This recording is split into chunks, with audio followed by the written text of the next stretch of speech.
Alors, bonjour à tous, merci d'être là. Nous allons ce matin vous présenter le résultat d'une enquête qui fait l'état des lieux de l'intelligence artificielle au sein des ETI. Cette enquête a été réalisée donc, par Kea et Partners en partenariat avec Apax et le METI. Alors, tout d'abord, pourquoi on s'est utilisé, décidément, pourquoi Non, mais en fait, ce Ouais. matin, tu as bafouillé de la même manière. Ouais, Mais mais je c'est me juste suis... que comme Ouais, comme bon. c'est du live. Allez, on refait dernière fois. Vas-y. Et on est bon. C'est bon. Bonjour à tous, merci d'être là pour cette présentation de l'enquête autour de l'intelligence artificielle et des ETI. Nous allons démarrer ce webinaire pour lequel nous allons donc vous parler de ce sujet d'intelligence artificielle. Pourquoi on a choisi de parler de ce sujet-là? D'abord parce que c'est un sujet qui est partout. Comme vous avez pu le voir dans la presse récemment, ça a fait pas mal de buzz. On a même en Chine, dans une grande entreprise de jeux vidéo qui est pilotée par un robot à base d'IA. Donc le PDG de cette entreprise et ce robot qui est présent dans tous les postes des employés. Donc ce robot signe des documents, gère des projets et peut-être plus inquiétant, s'occupe également des employés. Alors, au-delà de tous ces buzz, nous, ce qui nous a intéressés dans cette étude, c'est de parler d'IA, mais d'en parler dans une acception assez large. L'intelligence artificielle, c'est la source d'une bataille sémantique éternelle. Nous, on a tenté une définition qui est de dire que l'IA, c'est un ensemble de techniques qui permettent de résoudre des problèmes complexes en s'inspirant des mécanismes cognitifs humains. Voilà, c'est un petit peu la définition qu'on a voulu donner. Et surtout, on a voulu en parler de manière très concrète au travers de 15 retours d'expérience. Donc, c'est vraiment le contenu de l'étude et autour de ça, c'est un retour d'expérience qui est fait à travers 15 entreprises dans des secteurs variés, sur des cas d'usage variés, mais surtout des expériences avec un focus spécifique qui nous a intéressé, qui est celui des ETI. Les questions qui se posent pour les ETI, c'est est-ce que ce sont de bons candidats pour ce type de projet? Est-ce que cette taille d'entreprise est un bon candidat pour ce type de projet? Comment on peut s'emparer de ce sujet de l'IA quand on est une ETI? Est-ce qu'il y a des spécificités liées aux ETI en matière d'IA? Et c'est vraiment le cœur du sujet qu'on a voulu traiter et dont on va parler aujourd'hui. Donc tout d'abord, les parties prenantes de l'étude que je vais vous présenter rapidement avant de leur passer la parole. Alain Conrard, qui est président de la commission digitale du METI et également CEO de Prodware, qui vous présentera le point de vue du METI sur le sujet. Ensuite, nous avons Apax Partner, qui est également partenaire de cette étude, et en particulier Grégory Salinger, Operating Partner Digital et Sustainability d'Apax, vous donnera le point de vue de l'investisseur sur ce sujet-là en introduction. Et moi-même, donc Claire Gourlier, associée chez Kea et Partners en charge des sujets Digital Data Tech, qui va faciliter ce webinaire et puis vous présenter quelques éléments de conclusion de cette étude, le point de vue de Kea. Alors, comme je vous l'ai dit, le cœur du webinaire s'articulera autour de 4 grands témoins qui font partie des 15 entreprises que nous avons interviewées, et ils viendront vous présenter de manière assez libre leur témoignage autour des projets qu'ils ont pu mener.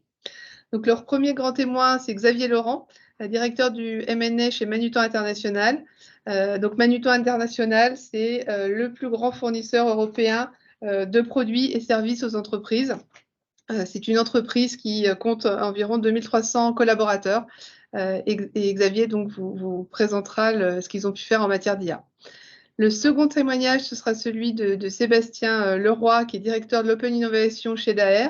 Donc Daher, c'est une ETI du monde de l'aéronautique. C'est à la fois un avionneur et un équipementier aéronautique. Donc c'est une entreprise qui à la fois construit des avions, mais également des équipements et des systèmes aéronautiques, et qui rend également des services de logistique. Donc plusieurs métiers pour Daher.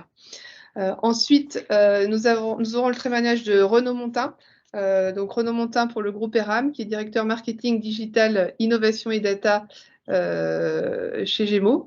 Le groupe ERAM, c'est plusieurs marques. ERAM, bien sûr, la marque bien connue, mais aussi plusieurs autres marques, dont Gémeaux, Fuego par exemple, et donc qui est un leader en distribution de chaussures, de vêtements et d'accessoires.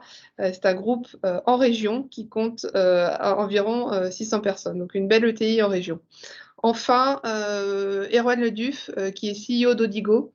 Donc, Odigo est à la fois une ETI et à la fois un fournisseur de solutions à base d'IA. C'est un acteur français et international qui fournit des solutions de centres de contact, qui utilise beaucoup l'IA dans ses solutions, et c'est environ 400 collaborateurs.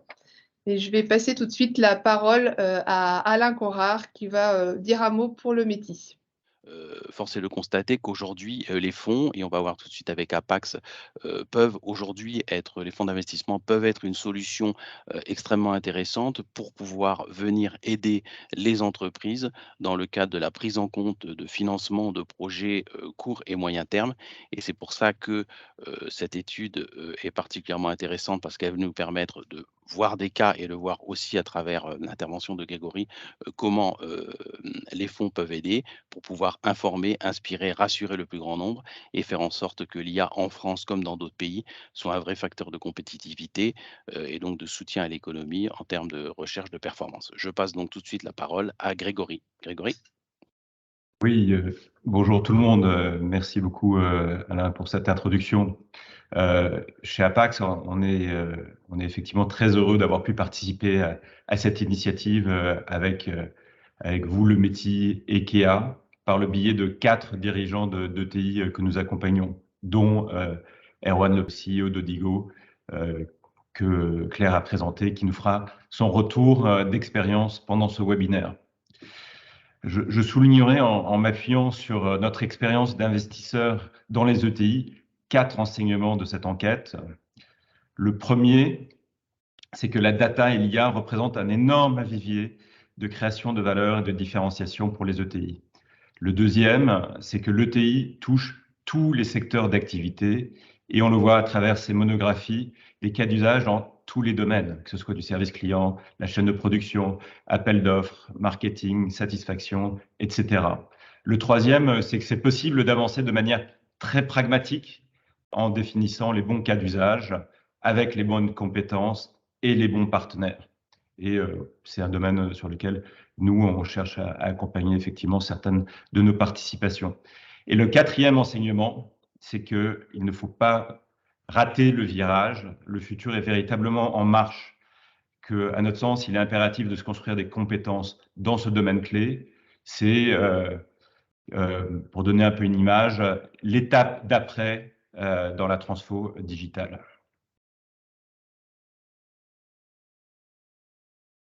Merci Grégory. Donc, je vais tout de suite passer la main aux témoins, juste pour vous dire, et sans aller tout de suite à la conclusion, que nous, donc chez Kia, on a vu que les ETI disposaient d'avantages indéniables pour faire la différence. Hein, on en reparlera, mais notamment une taille finalement qui permet d'expérimenter, vous allez le voir, voilà, sur lequel on a des chaînes de décision qui sont courtes, qui confèrent une bonne réactivité, des ressources néanmoins suffisantes pour accéder, et même ça peut être un accélérateur d'avoir des ressources limitées, puisque ça oblige aussi à la focalisation. Donc vraiment, ce qu'on voulait aussi souligner, c'est que pour nous, les ETI disposent d'avantages pour, vous le verrez, pour vraiment aller dans ce monde-là. Mais je pense que les témoins vont vraiment faire la preuve de ça. Donc on a choisi des témoins qui ont mis en œuvre et qui ont un recul sur ces sujets, et qui vont chacun parler des 3 grands domaines de mise en œuvre possible pour le projet d'IA. Donc d'abord, Xavier, pour Manutan, effectivement, va plutôt être sur des sujets de transformation des métiers du back-office, Donc là, on est plutôt sur des technologies dites de RPA, donc d'automatisation de processus. Daher parlera plutôt de l'amélioration de la performance des opérations industrielles avec des sujets plus supply. Quant à Gémeaux et Odigo, ils seront davantage sur un sujet d'aval avec l'optimisation des actions commerciales. Voilà, donc tout de suite, je vais passer la parole à Xavier qui va effectivement pouvoir vous livrer son témoignage. Bonjour à tous, merci Claire. Alors nous, on est une société de distribution, donc on n'a pas vocation à aller sur Mars. On n'est pas forcément toujours focalisé exclusivement sur la tech. Et on n'a pas abordé l'IA en disant on va se faire un projet d'IA. On a abordé l'IA à travers une méthode qu'on a mis en place chez nous, qui consiste à proposer aux acteurs du métier, c'est-à-dire ça peut être les appels d'offres, ça peut être le centre d'appel, quand ils ont un problème, de pitcher leur problème, de dire bah voilà, j'aimerais bien résoudre ça, et d'aller chercher des solutions à l'extérieur. Et il s'avère que le premier problème qu'on a eu, c'est un problème de reconnaissance de produits, c'est-à-dire qu'on reçoit des appels d'offres extrêmement importants, de l'ordre de plusieurs milliers de produits à rechercher, et on met un temps fou à trouver ces produits-là. C'est à peu près, on trouve 10 produits par heure. Donc quand on a 10 000 produits, je vous laisse imaginer le temps pour répondre à l'appel d'offres. Et donc notre problème, c'était d'accélérer la réponse à cet appel d'offres-là. Donc notre méthode, elle consiste à dire, je pitch mon problème, je décris mon problème, voilà, je reçois des listes de produits que je n'arrive pas à retrouver assez rapidement, d'identifier éventuellement des solutions techniques à l'extérieur, ou à l'intérieur, mais souvent à l'extérieur, de faire des POC, c'est-à-dire de faire des tests, des proof of concept. Et puis, si jamais le POC fonctionne, c'est-à-dire qu'à la fois il remplit des objectifs techniques, c'est-à-dire qu'on trouve les produits rapidement, il remplit des objectifs de ROI, c'est-à-dire qu'on est dans un principe qui dit OK, on peut sortir un peu des clous, mais il faut que le projet ait un retour sur investissement très rapide. Et puis là, on s'entend bien avec l'entreprise, à ce moment-là, on va pouvoir déployer. Donc dans notre cas, on a décrit notre problème, on l'a formalisé à travers un document, un one-pager, enfin un document d'une page. Et il s'est avéré très rapidement que pour trouver des produits qui n'étaient pas du tout structurés, je donne un exemple, peut-être que la description du produit, c'est Transpal 2T. Alors nous, on sait très bien que c'est un transpalette qui va traiter des produits de 2 tonnes. Mais si je fais un recherche V sur Excel, je ne vais jamais retrouver mon transpalette. Donc il fallait qu'on trouve une solution qui arrive à comprendre que Transpal 2T, ça veut dire transpalette 2 tonnes, et nous proposer tout de suite les transpalettes 2 tonnes qui pourraient répondre à cet appel d'offres. Donc ce qu'on a fait, c'est qu'on a fait ce pitch, on est passé par la BPI en fait, enfin je ne vais pas appeler la BPI, mais on a été regarder sur le site de la BPI quelles étaient les boîtes qui pouvaient faire ce genre de techno. On a trouvé pas mal, et on a envoyé à tous les founders ce pitch. Il y en a un certain nombre qui nous ont répondu. Et puis, on a choisi 3 parmi ceux-là, et on leur a envoyé à chacun d'eux des exemples d'appels d'offres qu'on pouvait recevoir. Et on leur a donné accès à notre base produit. Et puis, ils sont revenus vers nous très vite en disant j'en ai trouvé tant, j'en ai trouvé tant. Et il y en a 3 qui avaient, dans les 3, ils avaient trouvé entre 25 et 55% des produits très vite. Et donc, on a choisi une start-up, celle qui est arrivée en tête, à la fois parce que ses résultats étaient les meilleurs, mais c'était les plus prometteurs, parce que c'est une IA qui analyse la syntaxe. Ce n'est pas une IA qui fait du deep learning, c'est une IA qui essaye de comprendre et qui analyse la syntaxe. Et donc, il n'y a pas d'apprentissage, c'est beaucoup plus rapide. Donc, on a choisi celle-là pour cette raison-là. L'autre raison, c'est que le ROI nous montrait qu'on allait répondre plus vite. Et dans un appel d'offres, on sait que plus on répond vite, plus on transforme. Et donc là, on allait pouvoir gagner plus, on allait transformer plus de devis. Et donc, on allait augmenter notre chiffre d'affaires. Et le troisième, c'est qu'en fait, on s'entendait hyper bien avec eux et qu'on se voyait bien aller affronter les prochaines étapes du développement avec eux. Donc, on a choisi Golem. Et on a passé de ce POC à ce qu'on appelle un MVP, c'est-à-dire un Minimum Viable Product, c'est-à-dire en gros l'utilisation de leur application, un peu sans intégration, mais avec des vrais projets, des vrais clients. Ça nous a pris 3 mois. Et au bout de ces 3 mois-là, on avait fait la preuve, on avait confirmé que le ROI était atteint. Et donc, on est parti sur une problématique de développement, c'est-à-dire que là, on a commencé à investir un petit peu plus pour intégrer cette application-là dans notre système d'information et le déployer à plus d'appels d'offres, plus de devis, et puis après, plus de pays. Donc voilà, ça a été le premier. C'est une méthode qu'on met en place assez régulièrement pour plein de projets. Il s'avère qu'il y en a eu 2-3 autres qui avaient trait à l'IA, mais pas tous. Pour conclure rapidement sur cette expérience-là, la première, c'est que ça a été très vite. En 3 mois, on a trouvé un POC, en 3 mois, on a fait une MVP. La seconde, c'est que le problème de l'IA pour nous n'était pas un problème d'IA en soi, c'était juste on a besoin d'une techno qui nous permettait de trouver que Transpal, c'était Transpalette, et que ces technos-là, en fait, elles sont très bien maîtrisées par énormément d'entreprises à l'extérieur. On parle tout le temps de start-up parce que c'est souvent elles, mais à la rigueur, c'est une techno et c'est un module qu'on rajoute.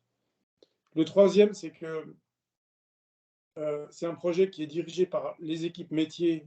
Et on sait toujours que l'IA, c'est toujours un peu inquiétant pour les équipes métiers, mais en les faisant participer dès l'origine et en choisissant leur technique, bah, finalement, ils n'avaient aucune appréhension et au contraire, ils ont travaillé de manière extrêmement proche avec Golem. Et du coup, ça a complètement fait oublier l'espèce d'inquiétude qu'on peut avoir avec l'IA et ils l'ont vu comme une solution technique. Et troisième, c'est la relation avec l'IT, donc notre équipe IT qui est toujours un peu inquiète de ce genre de démarche. Et donc la règle qu'on avait, c'était de les impliquer au fur et à mesure dans le projet. Parce qu'en fait, c'est un projet qui est très risqué au début, il y a de bonnes chances qu'il échoue, et plus on avance, moins il est risqué. Donc plus on a intérêt à ce que l'informatique s'implique, parce qu'à la fin, c'est quand même eux qui vont récupérer le bébé, c'est eux qui vont faire la maintenance. Voilà, en 2 mots, on a 5 minutes, donc je peux en parler 2 heures. Donc, je vais essayer de me restreindre à 5 minutes. Merci beaucoup, Xavier.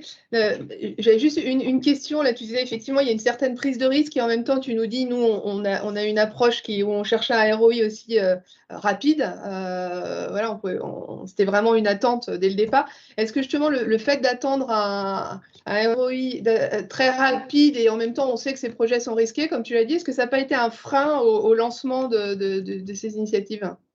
Alors, c'est un frein et un accélérateur. Parce que tout le problème de ces projets-là, c'est que si je les intègre dans une roadmap IT, je vais mettre un budget devant, 100 000 €, 200 000 €, et il est très probable que finalement on ne lance jamais l'opération parce que ça ne rentrera pas dans les budgets, et ainsi de suite.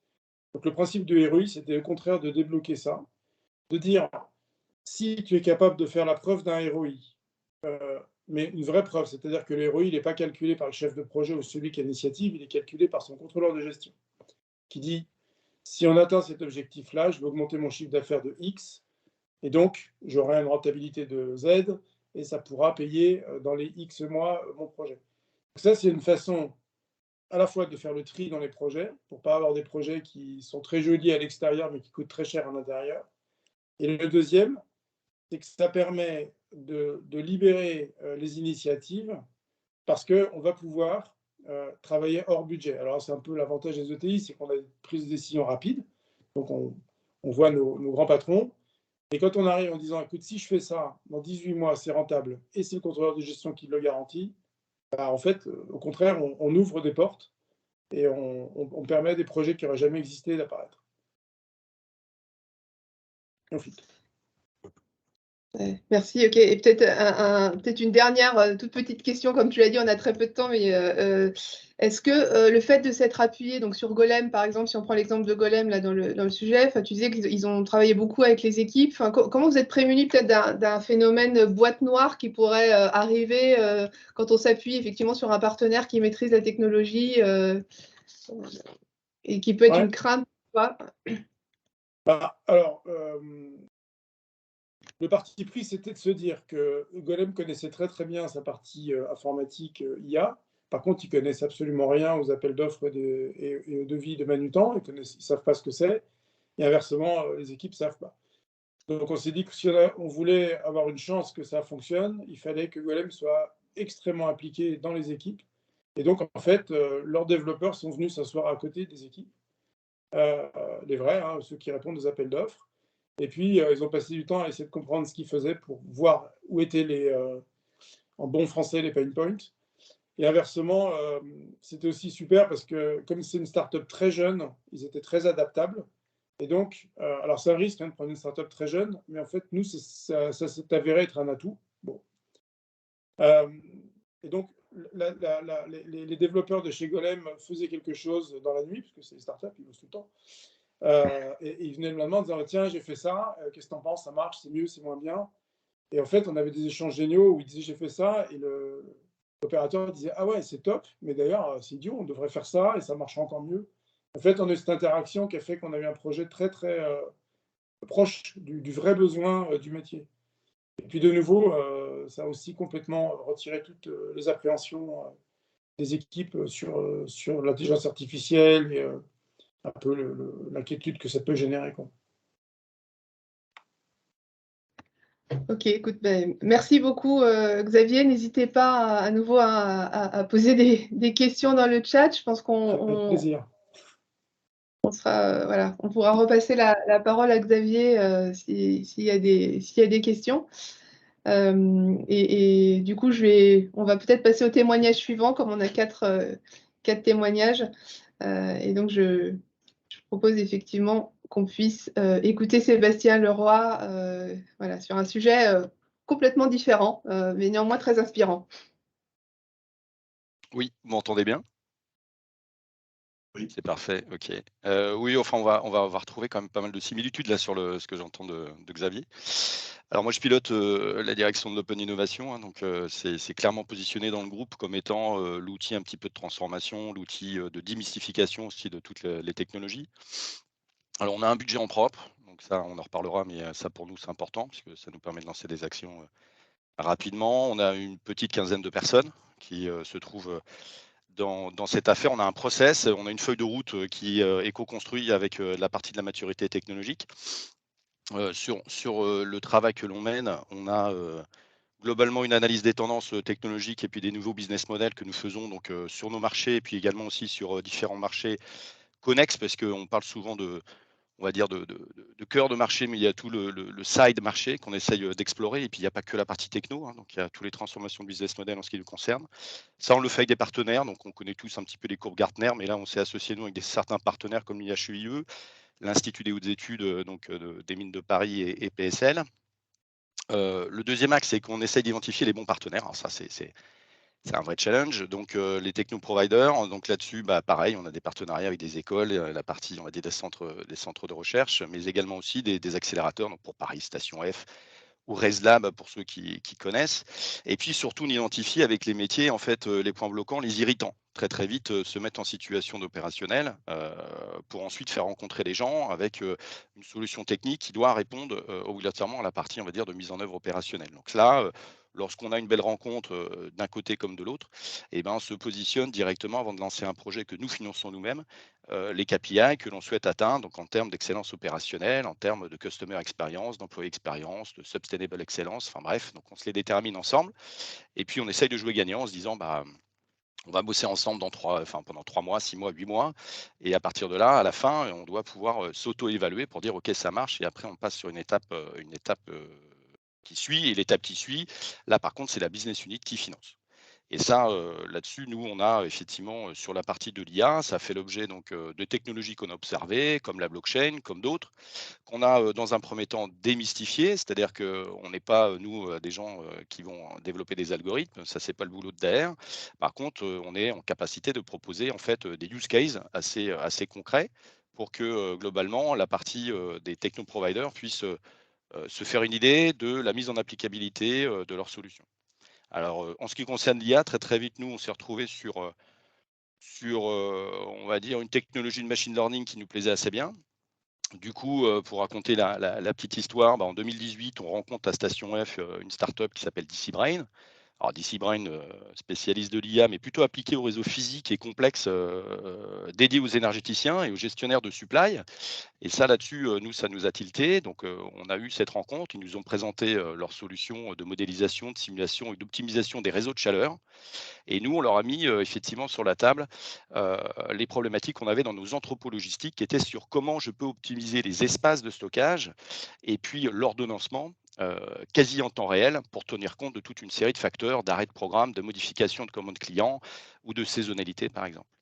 Donc, du coup, on a lancé un premier sujet qui était des cas d'usage très concrets dans lesquels on les a mis directement dans la partie de l'entrepôt et pour lesquels on a clairement mis des experts métiers auprès des acteurs, enfin des gens qui travaillaient chez DeciBrain et de la data réelle pour qu'ils puissent modéliser le système, construire en fait une solution numérique et puis commencer à faire des simulations et puis optimiser la partie de la simulation sur des prévisions quasi temps réel.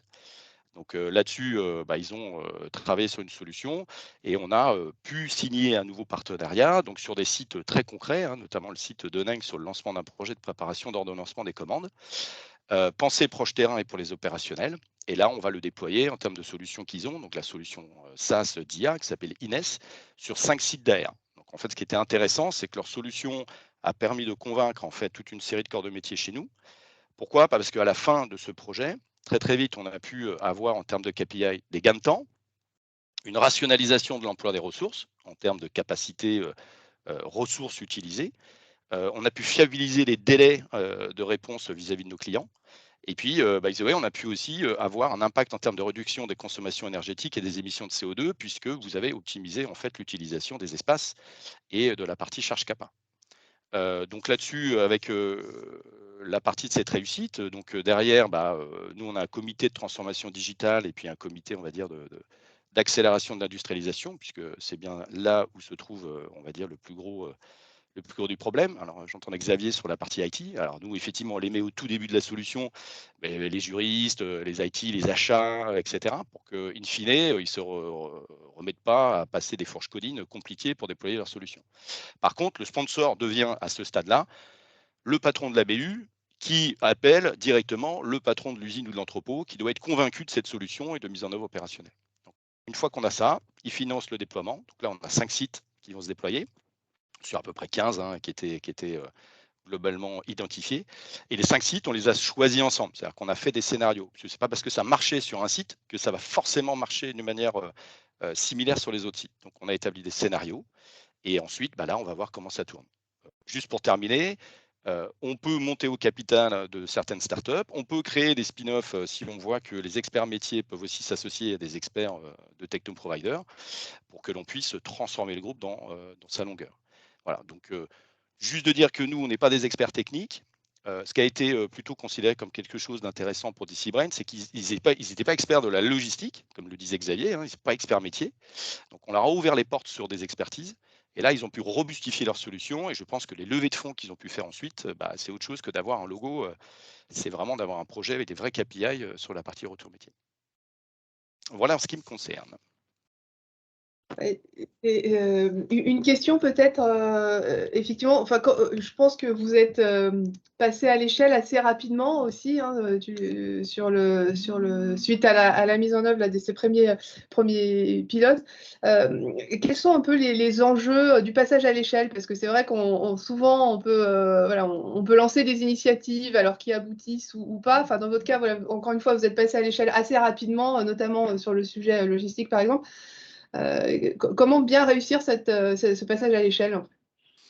Alors, nous, globalement, il faut qu'on fasse un quick win, quick fail assez rapidement. C'est-à-dire qu'on a pas mal de sujets. Donc, globalement, c'est soit ça marche pas, mais il faut qu'on le sache assez vite. Du coup, il faut qu'on ouvre en fait la partie de nos entrepôts, qu'on leur fournisse toute une série de data, des data réelles, ce sont des data clients, et qu'on se dise si très vite, alors on parlait de POC ou de MVP, nous on a cassé tout ça, on parle de projet d'innovation. Donc, quelquefois, ça met plus de temps, quelquefois, ça s'accélère. Après, le passage à l'échelle, il est clairement en fait sur la volonté des opérationnels de se dire, en fait, au lieu de faire quelque chose qui soit déconnecté du réel, on va faire vraiment quelque chose en side qui répond vraiment à nos problématiques du quotidien. Et ce passage à l'échelle, il se fait assez naturellement. Je vais répondre. Très bien. Et peut-être dernière chose, effectivement, là, il y a eu des beaux succès chez DR, mais des choses peut-être que vous avez arrêtées aussi, puisque vous devez voir, ce que tu écris à l'instant, c'est assez vite voir ce qui va fonctionner ou pas. Dans les choses qui ont été peut-être plus difficiles? Enfin, est-ce qu'il y a eu des difficultés à surmonter ou, à contrario, des choses plus difficiles sur ces sujets-là? Enfin, qu'est-ce qui fait que certains projets n'ont pas été lancés ou... Bah, clairement, mais je pense qu'on partage tous à peu près la même, analyse, c'est pas une problématique technique, hein, clairement sur ces projets de transfo, et d'avoir de l'IA ou de la blockchain, c'est principalement la transformation du groupe. Nous, les problématiques, c'est, la capacité, de réfléchir différemment. On reste quand même baigné d'un monde d'ingénieurs, qui, ont été formés avec, des choses assez carrées. On fonctionne dans un monde nous aéronautique qui est ultra certifié. Donc, et à un moment donné, quand on commence à mettre une solution, si c'est pour faire de l'excellence opérationnelle, parce que c'est comme ça que ça marche, hein, Xavier le disait, hein, moi en plus quand je demande, aux gars des BU de financer après, ils veulent savoir combien ça a gagné de points, hein, est-ce que le ROI est là? Alors on peut dire tangible, intangible, mais bon, voilà, est-ce que ça a gagné des euros? Une fois qu'on est là, on a fait qu'une partie du chemin. C'est-à-dire que l'idée, c'est bien de transformer. Donc si on transforme, ça veut dire organiser sans doute, l'entrepôt ou organiser le management de manière différente. Là, c'est compliqué.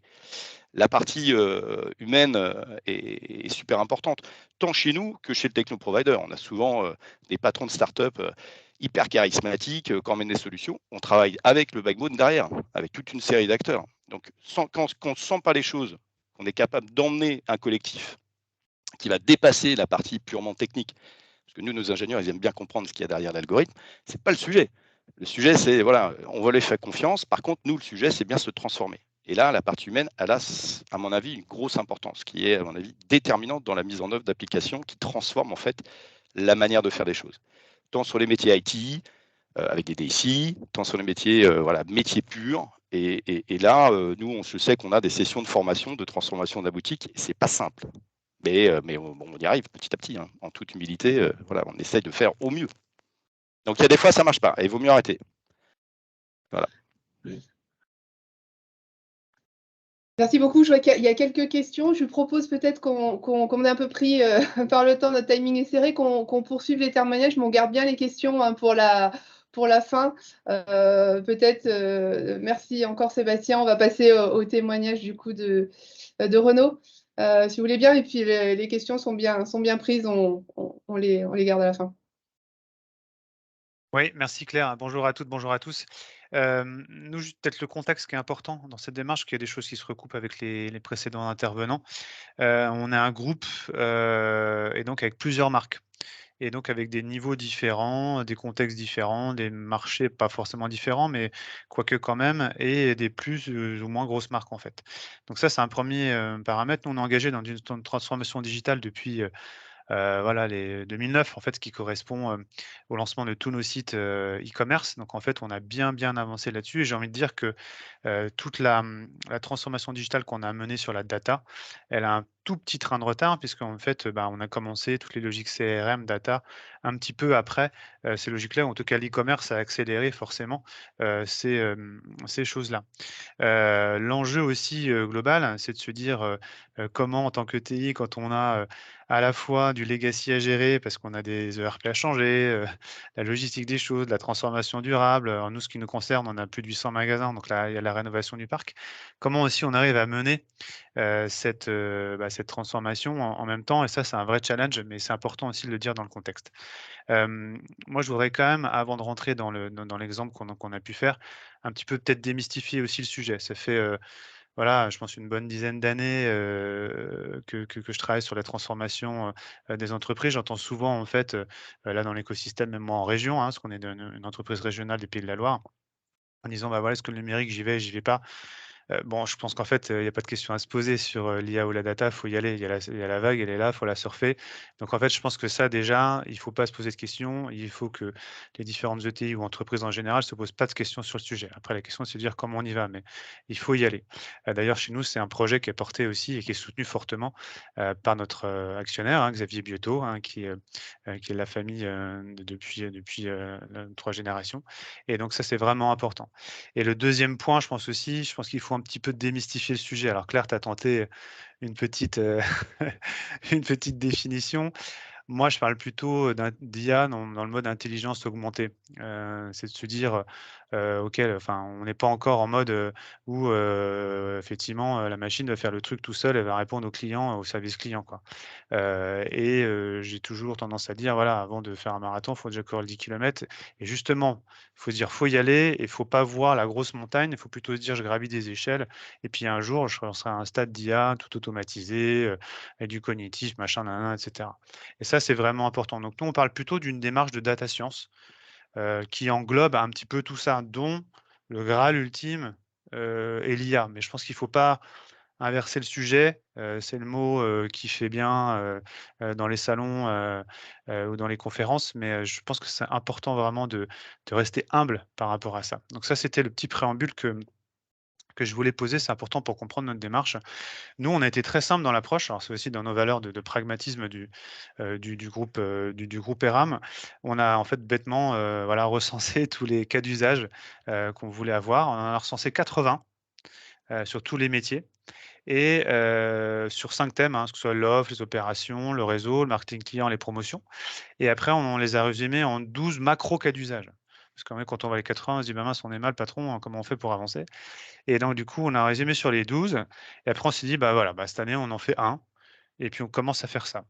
Dans une logique, comme le disaient, les 2 autres intervenants, nous on n'a pas, un budget, alors justement en fait, on a chacun des budgets séparés par enseigne. Et donc il fallait trouver une façon de réussir et donc dans une logique vraiment héroïste, en fait. Donc plutôt de quick win sur des use cases accessibles et vraiment sur du test and learn. L'idée, c'est vraiment d'attaquer un cas d'usage qui va tout de suite rapporter, que ce soit en chiffres ou en marge et après, bah, le passer à l'échelle, soit sur l'enseigne, soit sur toutes les enseignes du groupe. Et donc on a fait ça d'abord, sur, tout ce qui était, client. C'est là qu'on a commencé à avoir en fait notre première DMP par exemple.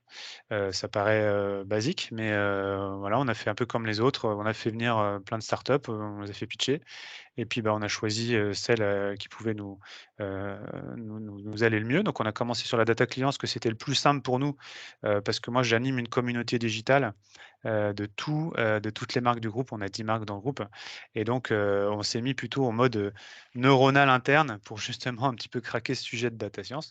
Donc on a commencé par ça, par des choses très simples. Donc ce que je vous dis, voilà, c'est pas rocket science, hein, mais c'est déjà en fait une mise en mouvement. Et après, on a commencé à attaquer des use cases peut-être un petit peu plus compliqués, notamment par exemple sur, voilà, des choses qui vont plus dans le prédictif et vraiment avec de la data science un peu plus poussée et notamment sur toute l'optimisation de la marge. Il faut savoir que dans nos métiers, on fait voilà 1 000 000 sur, tout notre chiffre d'affaires. Le plus gros poste de dépense chez nous, c'est l'escompte. Parce que l'escompte chez nous, c'est à peu près 20 dans nos métiers et donc voilà, si on résout, si on gagne même 1 point, sur cet escompte-là, vous imaginez en fait les sommes qu'on peut gagner et donc là, on a commencé à bosser avec des vrais besoins de data scientist, donc que nous n'avons pas en interne et donc on a plutôt fait appel à des gens, externes. Donc on a commencé à faire en fait des mixtes entre de l'interne et de l'externe, de commencer à recruter aussi, en interne. À la fois, il y a un sujet de gouvernance aussi entre la DSI et les métiers, donc il a fallu régler ça. Donc on a mis en place aussi une structure un peu plus, voilà, bien claire entre les métiers et la DSI. On faisant rentrer, en nommant déjà un CDO côté DSI, ce qui n'existait pas. Et puis, on avait un problème aussi d'architecture et de techno. Puisque, bah, quand on a très peu de données, ça va, on arrive à faire bricoler des choses dans notre coin et quand ça commence à être un peu plus robuste, c'est un peu plus compliqué. Et donc on a vraiment, en fait, mis en place et je pense que c'est vraiment important. C'est pour ça que je dis: «Il faut pas s'en faire tout un grand truc». Il faut vraiment avoir cette approche pragmatique-là, de monter voilà, une petite équipe agile en mode task force sur la donnée avec des gens clés, des gens à la DSI, moi en tant que, par exemple, référent métier, une autre personne en tant que référent métier sur un autre pôle, du groupe qui sont les marques de chaussures en centre-ville et on a avancé de manière très pragmatique avec une roadmap qu'on a définie sur l'orga, une roadmap qu'on a définie sur les use cases avec un budget associé et une roadmap qu'on a définie sur la techno. Et là, on a fait une espèce de mélange entre de l'interne, il faut qu'on staffe en interne parce qu'il faut qu'on ait des compétences, et aussi de prendre un petit peu l'externe, avec un objectif vraiment quand même à court et moyen terme de maîtriser les choses, puisqu'on est persuadé que, tout comme l'e-commerce qu'on maîtrise aujourd'hui quasiment à 100%, il faut que la data science, on le maîtrise demain aussi vraiment propre, parce que c'est clé pour nous dans nos métiers de commerce. Et donc, je pense que si par exemple, là sur Gémeaux, si je dois donner juste l'exemple de l'optimisation en fait de l'escompte, on a commencé par un marché, la chaussure. Il fallait embarquer aussi les métiers, puisqu'en fait, vous dites à un chef de produit qui avant mettait les -20, les -30, les -50 à la mano, et du coup lui dire: «Bah non, il va y avoir un modèle qui va t'aider à le faire». Par contre, en fait, dans le modèle au départ, le modèle il réplique que l'histoire, hein. Donc, on a beau dire de l'IA et cetera, à un moment donné, il ne va pas inventer le futur. Donc il faut quand même nourrir ce modèle-là en amont avec de l'intelligence humaine, le paramétrer, et après le modèle joue. Et donc, on a mis en place ça. Donc c'est un vrai sujet de transformation au niveau des équipes, et c'est un pilotage aussi assez fin, puisqu'on a mis en place des populations blanches pour pouvoir tester les choses. Et là, en fait, au fur et à mesure, on décline la chaussure, on est passé au textile, enfant, on va faire le textile femme, et cetera. Et voilà, on apprend en marchant et en calculant les retours sur investissement. Donc c'est vraiment, en résumé, cette démarche de dire: il faut se mettre, si on n'a pas forcément de moyens, nous on n'a pas de cellule innovation, hein, chacun, voilà, fait de l'innovation à son échelle, c'est de se dire: «Voilà, on se met en intelligence collective, de manière hyper pragmatique, sur des vrais besoins, lequel rapporte le plus vite possible pour pouvoir faire la preuve». C'est la preuve par l'exemple, et aussi un petit peu autofinancer quand même, la démarche. Un écosystème ouvert, on va apprendre des uns et des autres. On partage même, nous, on essaie de se mettre en place un petit conseil de surveillance de la donnée avec des gens en interne, des gens en externe pour se challenger. Voilà, c'est une approche très humble, mais très pragmatique sur le sujet. Donc, ce que je veux moi juste, passer comme message, c'est que, c'est pas inaccessible. Moi personnellement, je connaissais pas la data, je viens pas de ce monde-là au départ, hein. J'ai une formation, classique initiale de commerce, et voilà, il n'y a pas besoin d'être docteur, pour avancer. C'est juste du bon sens et du pragmatisme et de l'agilité et de la mise en réseau, en écosystème interne-externe pour commencer à avancer. Et puis, plus on va avancer, plus on va gagner en maturité, et puis, plus on sera performant. Donc il faut le voir vraiment comme une démarche de moyen long terme, mais clairement il faut y aller, quoi, et c'est ça qui est important.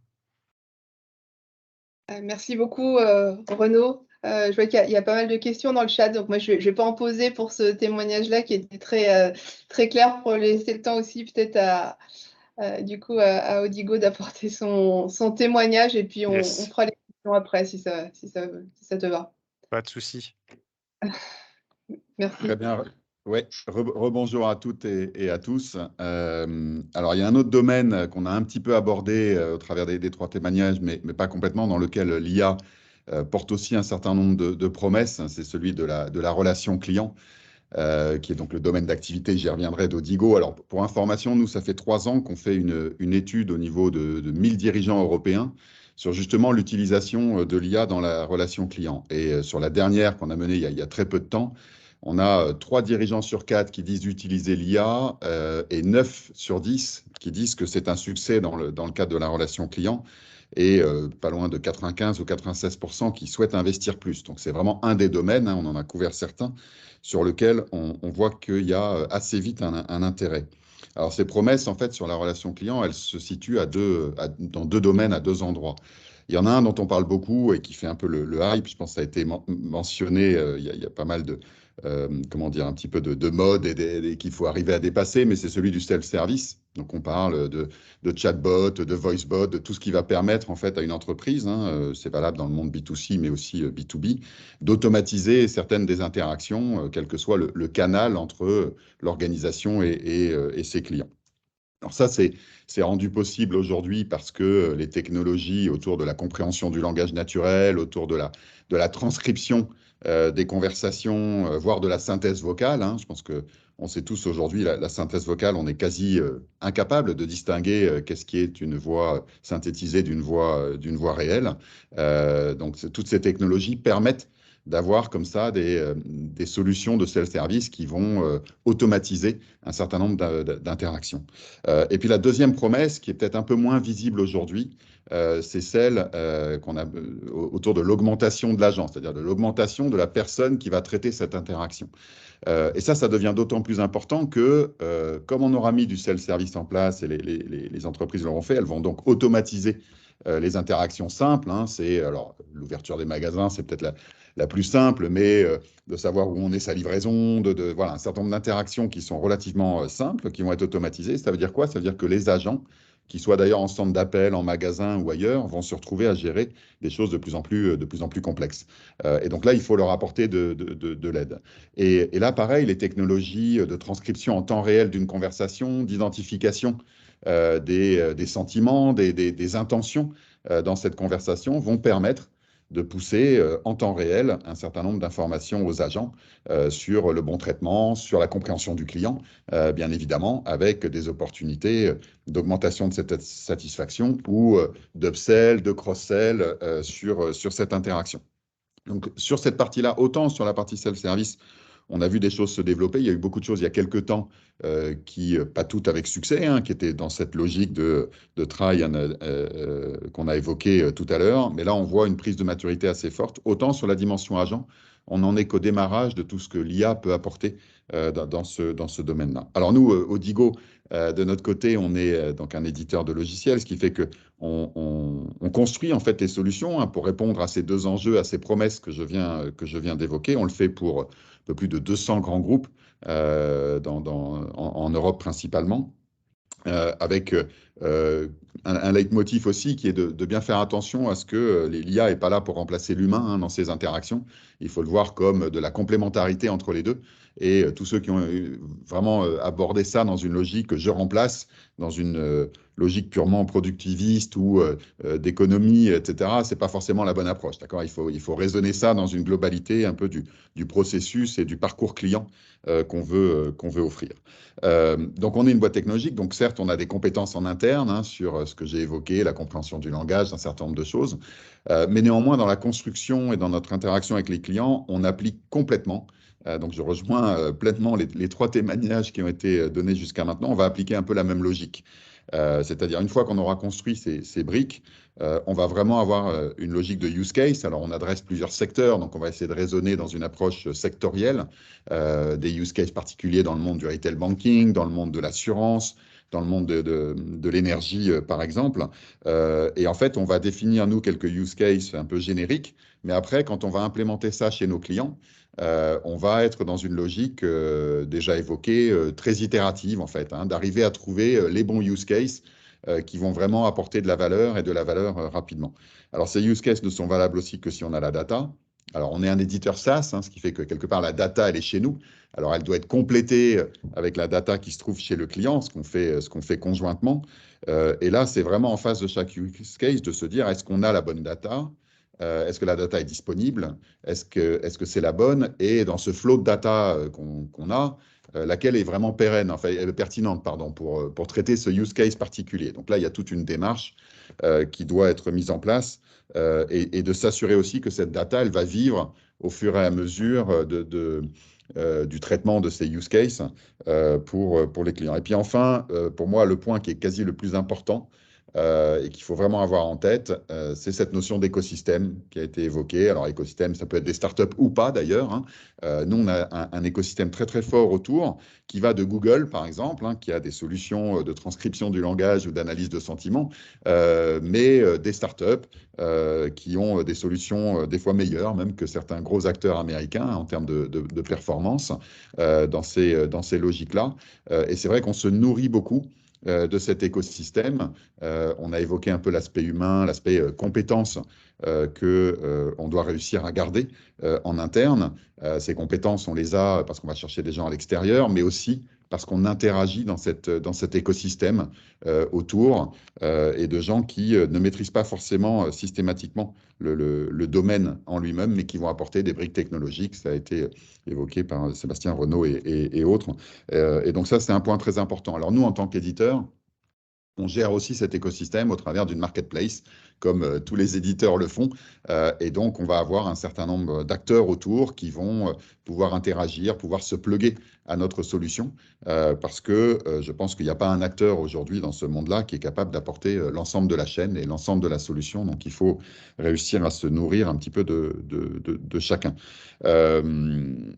Et juste pour conclure, voilà, je vais m'arrêter, Claire, pour laisser du temps aux questions. Le contexte global, c'est sûr qu'il peut poser un petit peu question et faire hésiter, mais je pense que ça a été évoqué. Il faut se lancer sur l'IA, y compris pour les ETI. Je pense qu'il y a bon nombre de use cases, bon nombre d'endroits où il y a des ROI qu'on peut aller chercher relativement facilement si on applique les bonnes méthodos qui ont été évoquées jusqu'à maintenant. Donc voilà, qu'il faut se lancer.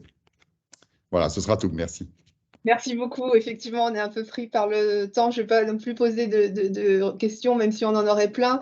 Et peut-être juste plutôt prendre les questions du chat. Peut-être une première question, alors qui s'adresse plutôt à Manutan ou Daher, là, si je vois. Est-ce qu'il y a eu des craintes particulières? On n'en a pas parlé, des équipes, sur le fait que l'IA pourrait notamment supprimer le job, peut-être Manutan, je ne sais pas, Xavier, sur les équipes justement en charge des référencements produits, par exemple. Alors, sur l'équipe référencement produit, non, pas du tout. En fait, ils l'ont vraiment vu comme un outil qui leur permettait d'aller plus vite et de répondre plus vite aux appels d'offres. Et donc, soit d'en gagner plus, soit d'avoir plus de temps pour négocier avec leurs fournisseurs. En fait, ça résout un problème qui était inintéressant pour eux et ça leur donne du temps pour ce qui est intéressant. Donc, franchement, ça n'a pas été un sujet. On a eu une autre expérience sur du tri de mails. On a 4000 mails entrants et on a utilisé également Golem pour trier et l'envoyer vers les bonnes équipes. Je sais pas quoi, un mail qui commence par « je suis très mécontent de la commande 1, 2, 3 », bah, ça va plutôt vers le SAV. Là, pour le coup, il y avait une équipe qui était en charge de faire ce tri. Donc, elle était impactée directement par la mise en place d'une IA qui fait ça, puisque maintenant, il n'y a plus d'équipe qui fait ça. Et en fait, ce qu'on a fait, c'est qu'on avait vraiment des sujets à mettre plus de personnes devant nos clients. Donc, cette équipe-là, elle est passée d'un rôle franchement pas drôle à un rôle plus intelligent qui consiste à parler aux clients. Et dès le départ du projet, on les a rassurés là-dessus en disant que notre objectif, c'était de leur donner un boulot plus malin. Donc, on a résolu le problème de cette manière-là. C'est vraiment un sujet qui peut exister à la fois parce que c'est une des vocations de l'IA de supprimer des tâches à non-valeur ajoutée. Donc, il faut. Nous, le principe qu'on a, c'est d'entrée de jeu de parler de ça et tout de suite de rassurer. Après, Manutan est construit comme ça. On licencie vraiment jamais les gens. Enfin, sauf erreur, évidemment. Et donc, on a aussi un climat de confiance qui fait que ça nous aide. Moi, mon conseil, c'est d'en parler dès le départ. Vraiment, et de les impliquer dès le départ. Merci. Du coup, je propose de grouper peut-être deux questions, comme le temps file. Peut-être Sébastien, je ne sais pas, il y a deux questions qui peuvent être. La première, c'est combien de temps entre le test sur le terrain et puis le passage à l'échelle et puis l'effort pour se connecter à l'écosystème, hein, qui est un gros effort, on a compris, notamment chez Derrière, de screening, etc. Et puis peut-être aussi le sujet sur le risque lié aux données en se connectant aux fournisseurs externes. Vous avez beaucoup de questions en peu de temps, mais… Alors, sur la partie du timing, pour donner l'exemple de la partie de DC Brain, la première rencontre en fait, qu'on a eue avec eux à Station F, c'est 2018. La partie du premier projet, on va dire les 6-8 mois. Le Retex a enchaîné ensuite sur un autre projet et on arrive en 2020 là, sur un site industriel plus conséquent, avec une ambition qui est beaucoup plus importante et le contrat cadre, on l'a signé il y a 8 mois. Quoi. Donc en fait, c'est le test en tant que tel, on peut le faire entre 6 et 8 mois, ça ne pose pas de souci. Après, ça dépend effectivement de la capacité à mobiliser les gens, que ce soit chez eux ou chez nous. Par contre, ensuite, il y a besoin de temps pour passer à l'échelle, enfin nous en tous les cas, de passer d'un site à 5 sites. Voilà à peu près le timing. Pas forcément de moyenne. Alors après, sur la partie IT et sur la partie des données, oui, effectivement, hein, il y a un bac à sable de données. On peut les blanchir, mais ça reste des données qui sont très, très connectées sur la valeur réelle. Donc, pour qu'on en puisse, comme on se le disait tout à l'heure hein, avec les autres intervenants, d'avoir forcément un ROI très, très vite capable de dire et de faire comprendre aussi aux responsables d'usine, tiens, ça gagne, quoi. Donc oui, il y a forcément une protection des données. On a, nous, des tech centers qu'on a développés sur chacun de nos 3 métiers et on se prémunit sur la partie aussi cybersécu et voilà, tout ce qui concerne voilà, la manipulation de données. C'est pas simple, mais on y arrive. Mais il ne faut pas non plus que ça soit un showstopper, quoi. C'est-à-dire qu'il ne faut pas se planquer derrière le fait que ça va être compliqué de se passer des données, donc on ne se les passe pas et donc forcément on joue qu'un jeu de données qui n'est pas le bon, quoi. Après, sur DCBrain, l'intérêt, c'est qu'ils ont fait travailler leur outil d'intelligence artificielle en leur donnant, nous, des faux scénarios. Et ils ont pu faire voilà, une amélioration de leur outil, de leur algorithme, grâce à ça. Et après, quand on est passé au vrai scénario, là, on a vu effectivement la grosse différence. C'est très bien. Peut-être une toute dernière question. Peut-être Renaud, sur les UTI, on va dire plus petites, moins techno, tel que je lis la question, quels conseils donner pour s'ouvrir en open innovation alors qu'ils n'ont pas forcément, et je pense que c'est le cas chez Groupéram, vous n'avez pas de directeur open innovation en tant que tel, donc pour justement accéder à cet écosystème d'accélérateurs, d'écoles, de providers tech, etc. Je pense que c'est exactement notre cas. En fait, nous, le truc est né d'un truc tout simple, c'est, j'animais cette communauté digitale plutôt e-commerce et en fait, dans cette communauté, il y a eu deux personnes, hein, pas plus, hein, qui avaient vraiment envie d'avancer sur la data et qui avaient l'envie, en fait. Et donc, c'est avec ces 2 personnes-là qu'on a commencé à aller voir des startups, qu'on a ouvert un petit peu les chakras et qu'on a commencé de manière, voilà, très pragmatique, sur une problématique, comme ça. Et en fait, c'est rigolo parce qu'aujourd'hui, du coup, on a toute une orga, qui est pas énorme, hein, mais qui commence à se structurer, des outils qui sont arrivés et moi, ça me fait plaisir effectivement, voilà, 3, 4, 5 ans après de dire qu'on est parti que de ça, en fait. Donc je pense que mon conseil, c'est de se dire, trouver, 1-2 personnes, qui sont motivées, sur le sujet. Donnez-leur, un use case ou un pain point de la boîte, sur lequel bosser, et puis laissez-leur un petit peu de temps pour faire ça. Mais s'ils sont motivés, en fait, le temps, ils l'ont déjà en vrai. Et donc, ce truc-là, bah, va peut-être donner quelque chose, comme nous, c'est le cas, en fait, un peu plus structuré, un peu plus robuste au fur et à mesure. Mais l'important, c'est de commencer. Très bien, bah merci. On va s'arrêter là, juste peut-être pour on espère que ça vous a donné envie de découvrir l'enquête dans sa intégralité. Là, vous avez eu 4 témoignages, je pense, qui ont été inspirants. Vous en retrouverez d'autres effectivement dans l'enquête. Nous, voilà, enfin, on peut peut-être juste en 2 mots pour conclure un peu ce qu'on en retient de cette enquête. Et puis encore une fois, on vous engage à la lire, à la télécharger pour avoir non seulement les autres témoignages, mais un petit peu la synthèse de ce qu'on en fait. C'est que vous le voyez, tout le monde s'accorde sur le fait que il faut y aller d'abord, que les ETI, oui, sont bien positionnés. Et on a beaucoup d'exemples, vous le verrez, qui incite à dire on a vraiment des choses très concrètes à en tirer. Après, en termes de chemin pour y aller, vous verrez que c'est assez divers, c'est-à-dire chacun a une trajectoire un petit peu différente. Je pense que là, on a eu une illustration de ces chemins différents, mais il y a quand même un certain nombre de points sur lesquels on se rejoint, mais vous le verrez au travers des témoignages, il y a aussi des chemins très différents pour y aller. Ce qui est commun, en tout cas, c'est de se concentrer sur des vrais sujets bien identifiés, qui soient portés par un business case assez clair dès le départ. Je pense que ça, c'est quand même quelque chose qui fait consensus. Tout le sujet sur la sélection et le point de focalisation sur les partenaires technologiques et de s'appuyer sur des solutions aussi du marché, s'ouvrir à des écosystèmes, c'est quelque chose qui revient très fort dans les témoignages.